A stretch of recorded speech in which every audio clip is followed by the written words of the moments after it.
का 7 साल का बालक स्वरूप है। 8 दर्शन जो होते हैं उसमें पहला मंगला स्वयं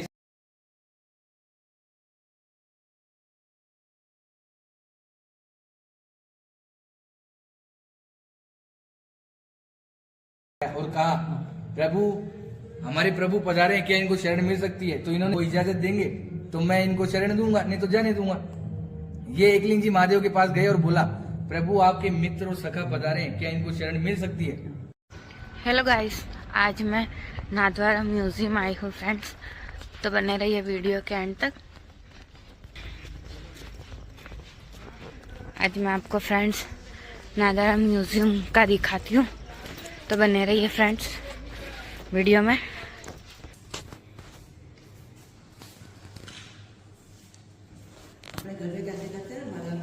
यमुना जी का 7 साल का बालक स्वरूप है। यमुना जी है जो जल का स्रोत है, और ये महाप्रभु जी वल्लभाचार्य जी का अग्नि का स्रोत है। जल और अग्नि आपस में स्पर्श करते हैं तो एक रेनबो एक किरण निकलती है, श्याम वर्णीय में सीधी बाबा।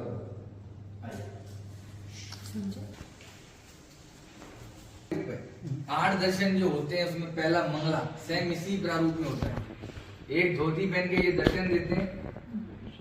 साइंस कहता है जल्दी उठो। अपने पुष्टि मार्ग में कहा गया है मंगल मुखी सदा सुखी। कहते हैं 100 नारी का नखरा और ठाकुर जी का नखरा एक है। जब 100 लेडी श्रृंगार करती है, ठाकुर जी एक बार में ग्रहण कर लेते हैं। आइए ठाकुर जी को तो पता है ना श्रृंगार। हाँ, हमारी सुनो बताया जाएगा। 2.5 मिनट का ये वीडियो है, आप मोबाइल द्वारा ले सकते हैं। हम चंपारण गए थे, वहाँ देखते आए थे। तो ये वही है, सबसे बड़ी चंपारण का वल्लभाचार्य जी का जीवन वही हुआ है। वैसे शुरू हुआ। वही वीडियो है, आप देखिए। चंपारण तक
ये प्रथम मिलन का प्रारूप। प्रथम वल्लभाचार्य जी ने सभी शास्त्रों में महारत हासिल कर रखी थी।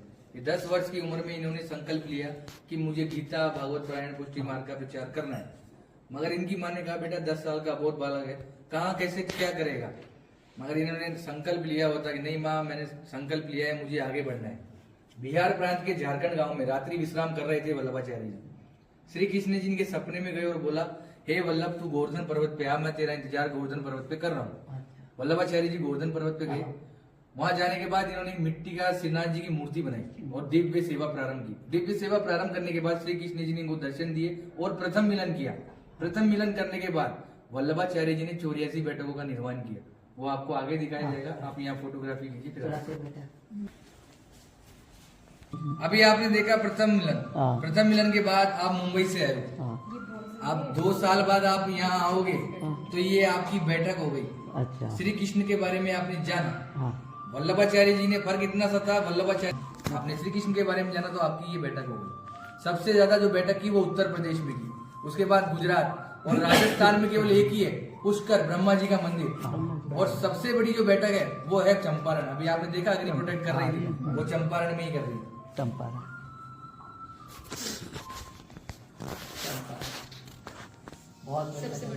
सबसे बड़ी बैठक है ये। इसके जो दर्शन कर लिए वो 84 बैठकों के दर्शन कर लिए। ये चंपारण ये पेड़ के नीचे आज भी है वो पेड़ छत्तीसगढ़ में। आज भी पेड़ है, वो जगह बनी हुई है स्थान पर। और राजस्थान में पुष्कर। हाँ पुष्कर।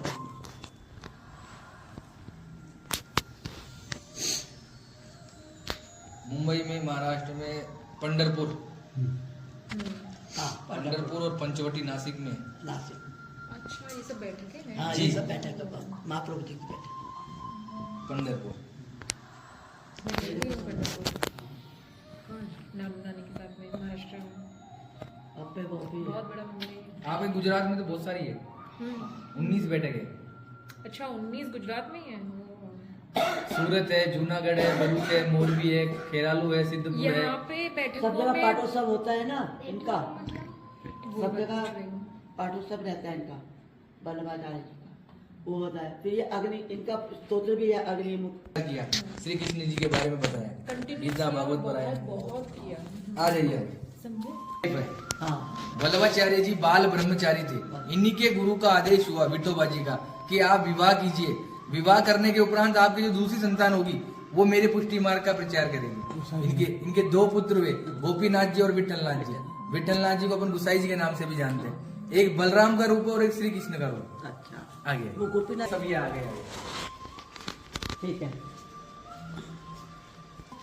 ये गोपीनाथ जी है और ये विठलनाथ जी है, गुसाई जी, और ये वल्लभाचार्य जी। वल्लभाचार्य जी को 52 वर्ष की उम्र में मृत्यु का आभास हो गया कि मेरी मृत्यु निकट है।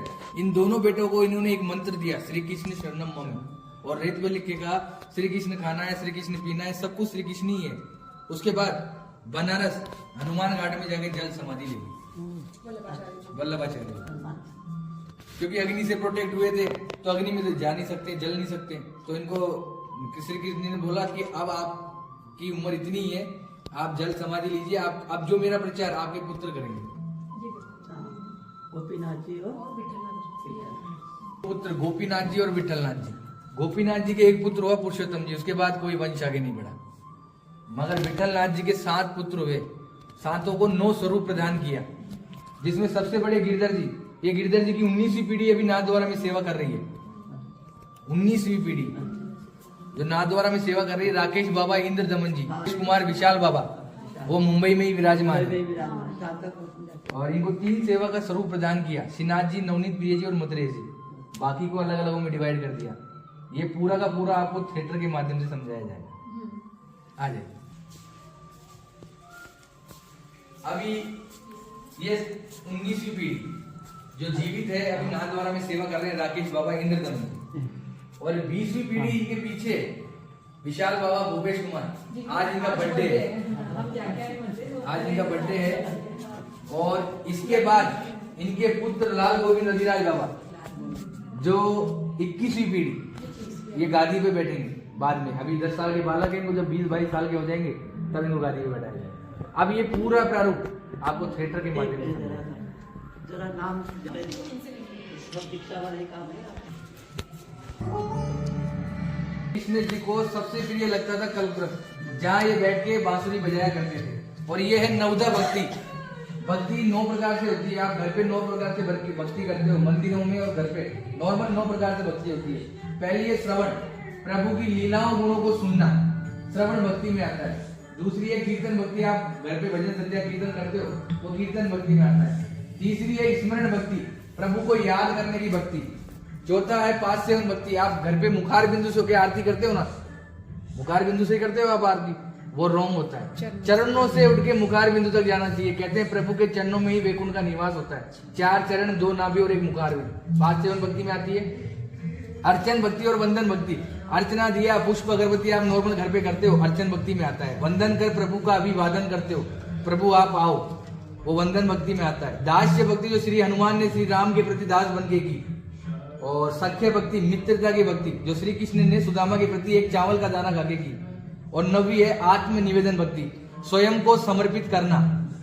ये 9दा भक्ति है। इसके बाद अपन चलेंगे अष्टसखा में। आप अष्टसखा में जाइए और सुकून लीजिए, फिर उसके बाद समझाया जाएगा। ये भी मेरे पास है। वैकेशन चल रहा है तो सब आते हैं, 4 घंटे का टाइम रहता है, तो हम उस तरीके से हमको निकालना।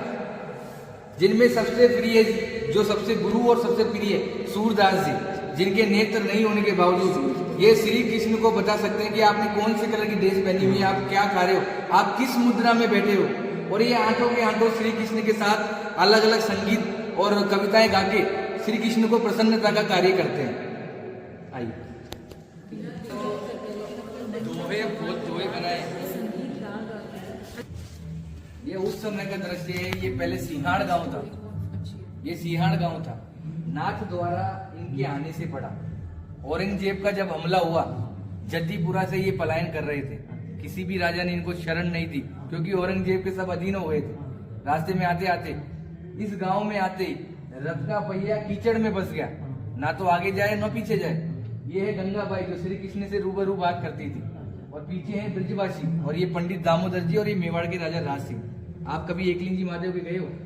आज ही यहाँ जा से 28 किलोमीटर दूर है। वो इनकी मूर्त से बात करते थे। अच्छा जैसे ही वो यहाँ आए ठाकुर जी, तो रथ का पहिया कीचड़ में फंस गया। तो गंगाबाई ने पूछा, प्रभु क्या लीला है आपकी? तो श्री कृष्ण जी ने बोला कि मैं किसी के कारणवश आया हूँ, और मुझे यहाँ मंदिर मेरे लिए यहाँ मंदिर बनवाया जाए, और राजा को बुलाया जाए, पूछा जाए कि वो मेरे लिए मंदिर बना सकते हैं क्या। तो पंडित दामोदर जी ने मेवाड़ के राजा राज सिंह को बुलाया और कहा, प्रभु हमारे प्रभु पधारे हैं, क्या इनको शरण मिल सकती है? तो इन्होंने कहा कि मैं मेरे गुरु आराध्य से पूछता हूँ, अगर वो इजाजत देंगे तो मैं इनको शरण दूंगा, नहीं तो जाने दूंगा। ये एकलिंग जी महादेव के पास गए और बोला, प्रभु आपके मित्र और सखा पधारे हैं, क्या इनको शरण मिल सकती है? तो भोलेनाथ ने जवाब दिया, मेवाड़ की जनता अगर इसके नखरे उठा ले तो ही इसको रोकना है, अन्यथा जाने देना है, क्योंकि ये अलग अलग श्रृंगार करता है, 8 समय की झांकियां करता है, अलग अलग भोग लेता है। तो ये बात घूम फिर के गंगाबाई के पास आई। गंगाबाई ने श्री कृष्ण को बताया, प्रभु आपके लिए महादेव ऐसे ऐसा बोल रहे हैं। तो श्री कृष्ण जी ने जवाब दिया, वो है भोला, नाम से बोला, काम से बोला। उसको तो 2 रुपए की लाख लगा के बैठा दो, वो बैठा रहेगा, मगर उसको पता है मेरे को जानता है वो मेरे नखरे कितने हैं, उसको पता है। तो इन्होंने वचन दिया कि मैं मेवाड़ की जनता को वचन देता हूँ, मैं यहाँ का जल भी ग्रहण नहीं करूंगा। आज भी जल यमुना नदी से आता है, गौशाला में रखाया जाता है। गौशाला से गागर भर के ग्वालपाल सुबह मंदिर के अंदर 4 बजे जाते हैं, और सुबह 4 बजे मंदिर परिसर में जाके यमुना जल का ही प्रसाद ठाकुर जी को चढ़ता है। आज भी आप लोगों का जो प्रसाद होता है बाहर दिखा के बाहर ही बांट दिया जाता है। कहते हैं किसी के कारण वश है, मीराबाई की कजन सिस्टर अजब कंवर बाई साहब इनके साथ पासे खेलती थी। श्री कृष्ण को पता थी कि ये मुझसे कुछ ना कुछ मांगेगी, तो श्री कृष्ण जी जान चला के हारते गए और उसको जिताया और बोला, मांग तुझे क्या चाहिए? तो उन्होंने कहा कि आप मेरे मेवाड़ में पधारिए। आज 350 साल हो गए ठाकुर जी को यहाँ विराजते हुए, 150 साल बाद ये वापस चले जाएंगे। आज भी मंगला से लेके शयन तक ठाकुर जी यहाँ विराजते हैं, फिर वापस जतीपुरा जाते हैं। 7 साल का बालक है, माँ की याद आती है, तो माँ की याद आती है तो वहाँ निधिवन में रास लीलाएं करके वापस मंगला में आ जाते हैं। आज भी मंदिर में रथ रखा हुआ है, आप लोगों ने देखा होगा। मंदिर में कांच में पैक है, जब पुजारी झाड़ू निकालता है सुबह, तो आज भी यमुना नदी का मिट्टी लगा हुआ रहता है। आज भी सुनने में तो आया, सुनने में नहीं, रियल है। आज भी मिट्टी लगा हुआ रहता है। मतलब रोज ठाकुर जी मंगला से लेके शयन तक तो यहाँ रहते हैं। वो तो कहते हैं रथ के भी आवाज आते हैं, जो कहने जो वहाँ होते हैं वो रथ की आवाज नहीं, छमछम की आवाज आती है 12 बजे बाद। तो ये हो गई। अब किसी के कारण वशी आए, मीराबाई के कारण वश आए, पूरी लीलाएं उन्होंने अजब कंवर बाई के कारण करी। औरंगजेब इनका मंदिर तोड़ने यहाँ भी आया, श्रीनाथ जी के मंदिर में। उसकी माँ भी आई थी, वो श्री कृष्ण भक्त थी, राजपूत। वो जैसे ही अंदर गया उसको कुछ नहीं दिखाई दिया, अंधा हो गया। वो गलत इरादे से आया तो अंधा हो गया। जैसे ही वो बाहर आया बोला, माँ मैं अंधा हो गया, मुझे कुछ नहीं दिखाई दे रहा। तो माँ ने कहा, बेटा मैंने तेरे को समझाया था, ये है छलिया, छल करता है, मगर तूने मेरी बात नहीं मानी। अब भी मैं बोल रही हूँ इसके पैर पकड़ तो ही ये तेरे को माफ करेगा। मगर औरंगजेब घमंडी था, वो वापस अंदर गया। वापस घूम घाम के भटक के उसने माफी मांगी ठाकुर जी से। जैसे ही माफी मांगी उसको आंख दे दी भगवान ने। जैसे ही आंख दी उसके बाद वो बहुत खुश हुआ। खुश होने के बाद कोहिनूर डायमंड हीरा टूटी पे लगाया जाता है ठाकुर जी के, वो औरंगजेब की माँ ने ही भेंट किया था।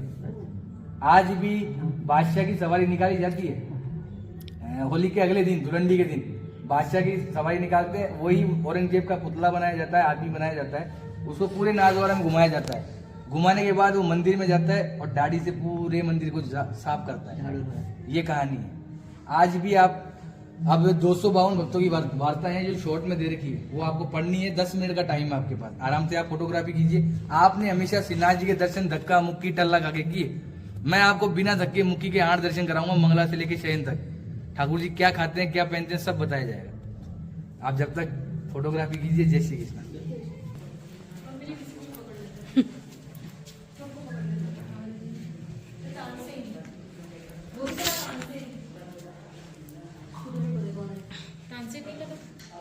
तानसेन तानसेन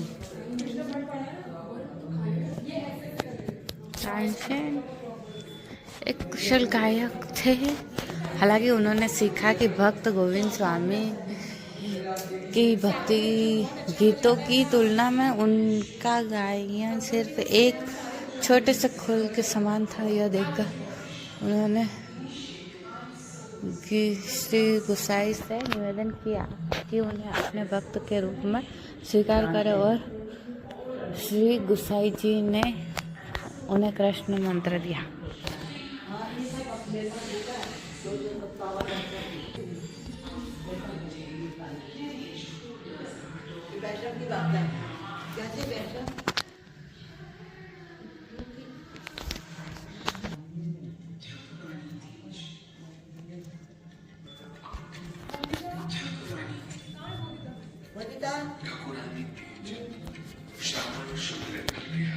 देखा गाइस, ये था नाथद्वारा म्यूजियम। अभी भी हम यहाँ ही गए हैं।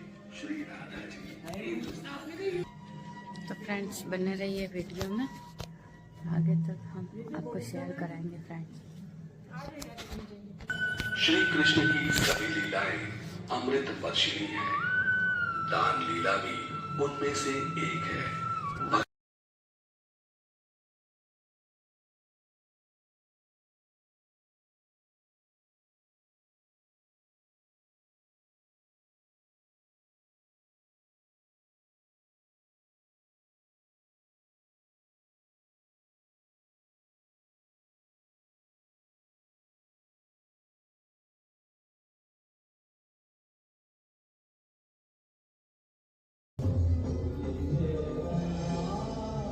अपने भक्तों के साथ रहते हैं और वे सुबह उठने से लेकर शाम तक उनके निवृत्त होने तक से जगाया जाता है। मुख्य हवेलियों में श्री कृष्ण को शंखनाद या घंटारों से जगाया जाता है। बाद में उनको मिश्री, मलाई, दूध, ग्रीष्म में महीन, सूती एवं जाड़े में रेशमी वस्त्र पहनाए जाते हैं। श्रृंगार विधि संपन्न होने पर अपने आप को देखने के लिए